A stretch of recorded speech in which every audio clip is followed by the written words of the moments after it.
Bonjour et bienvenue dans cette formation digitale qu'on a intitulée le métier du business analyst CRM Flex Start.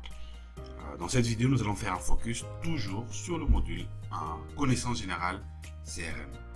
Dans les précédentes vidéos, en fait, nous avons vu ensemble les 3 points qui sont énumérés ici: rappel du mode de travail, présentation de chaque membre, comment est-ce qu'on pitch, et on a aussi vu le brainstorming en fait, du monde digital et CRM. Et nous avons commencé ensemble la section introduction connaissance générale du CRM en traitant uniquement le premier point: qu'est-ce qu'un CRM, d'accord? Pour rappel, un CRM, Customer Relationship Management, ou en français, gestion de la relation client. Nous avons vu ensemble la définition, nous avons vu ensemble également les enjeux et les objectifs d'un CRM. Aujourd'hui, dans cette vidéo en tout cas, nous allons faire un focus sur le modèle SWOT d'un CRM. C'est quoi un modèle SWOT?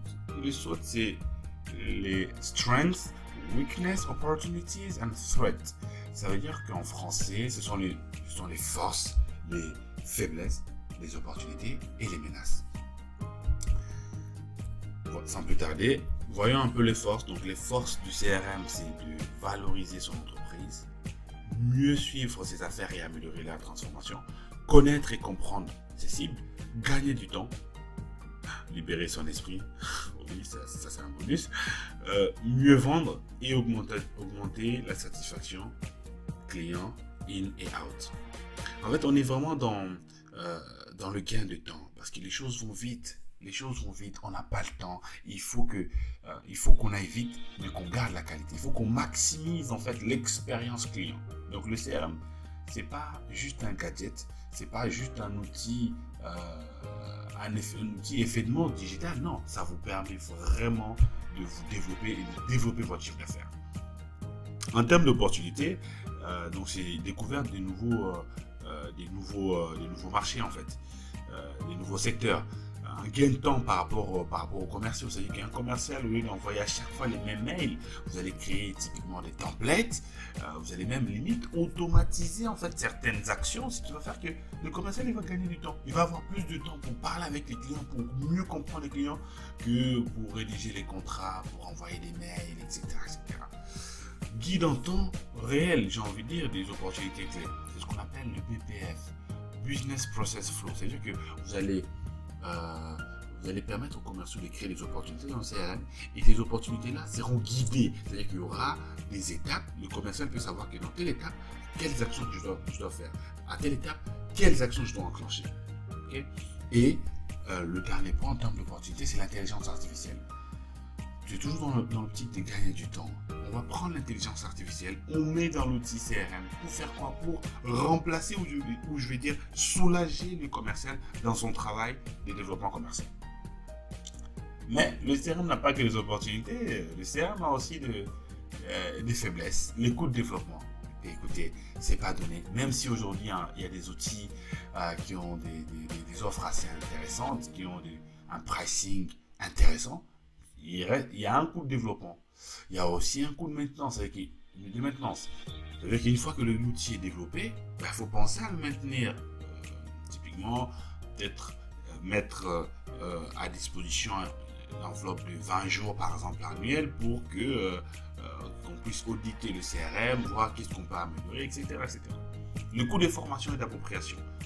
Là, typiquement, c'est un point qui est négligé, mais qui est très, très, très important, à mon humble avis.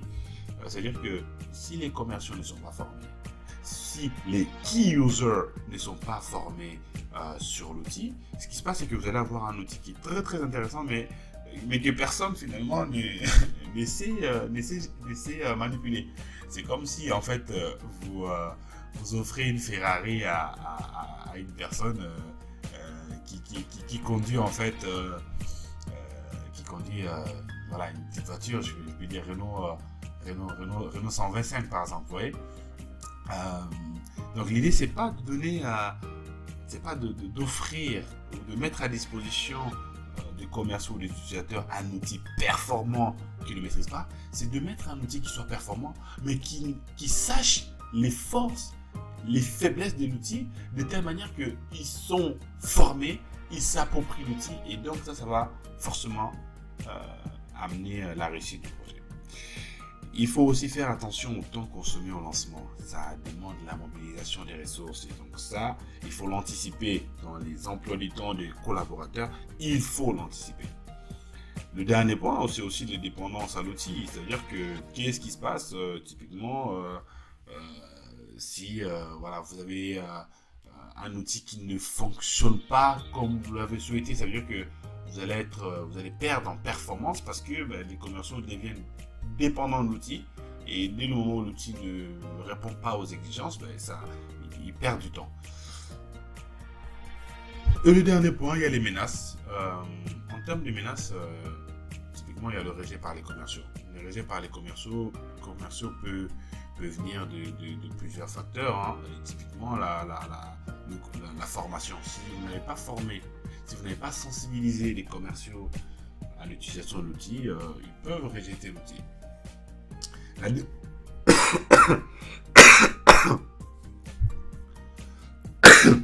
La démotivation en cas d'un outil non adapté. Oui, donc s'ils ne sont pas formés et ils commencent à rejeter l'outil, finalement, ils vont être démotivés. Et ça, vous allez les sentir au niveau du chiffre d'affaires de l'entreprise. L'inefficacité en cas d'anomalie bloquante. Là, typiquement, c'est si vous prenez un outil et que vous faites énormément de développement, mais que vous n'avez pas forcément validé, verrouillé les développements, si l'outil a des anomalies bloquantes, les commerciaux, les utilisateurs finaux ont tendance à rejeter l'outil. Parce qu'ils veulent gagner du temps, ils ne veulent pas en perdre avec un outil qui soit, excusez-moi pour le terme, qui soit buggé en fait. Et le dernier point, c'est les problèmes logiciels, les virus. Typiquement, ça c'est une menace à prendre en compte. Typiquement, si vous installez le CRM en local et qu'il y a un virus qui rentre dans le réseau, et là vous avez un gros problème. Je ne peux pas citer le nom de l'entreprise, mais nous avons travaillé récemment pour une très très grosse structure du CAC 40 dans le secteur de l'immobilier. Ils ont été attaqués, en fait, en gros, ils ont eu un virus s'est introduit dans le réseau. Donc, tous les systèmes étaient paralysés.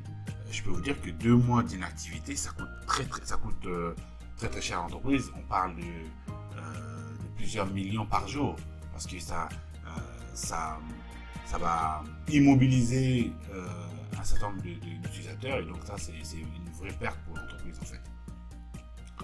Donc voilà un peu dans cette section, nous avons vu ensemble le module SWOT, on a le modèle SWOT. C'est à vous maintenant de pouvoir approfondir. Hein. On vous a donné quelques éléments des forces, des opportunités, des faiblesses et des menaces. Maintenant, c'est à vous d'approfondir et de garder en esprit que le CRM n'a pas que des forces et des opportunités, mais il y a aussi des faiblesses qu'il faut anticiper pour que ça ne soit pas des faiblesses justement. Et il y a des menaces qu'il faut prendre en compte pour que quand ça arrive, vous ayez un plan B, un plan C. D'accord ? N'hésitez pas à partager, à liker et à commenter cette vidéo. Nous vous remercions vraiment d'avoir suivi cette vidéo. Et dans la prochaine vidéo, nous traiterons ensemble en fait la cartographie des CRM du marché. Je vous dis merci et à très bientôt.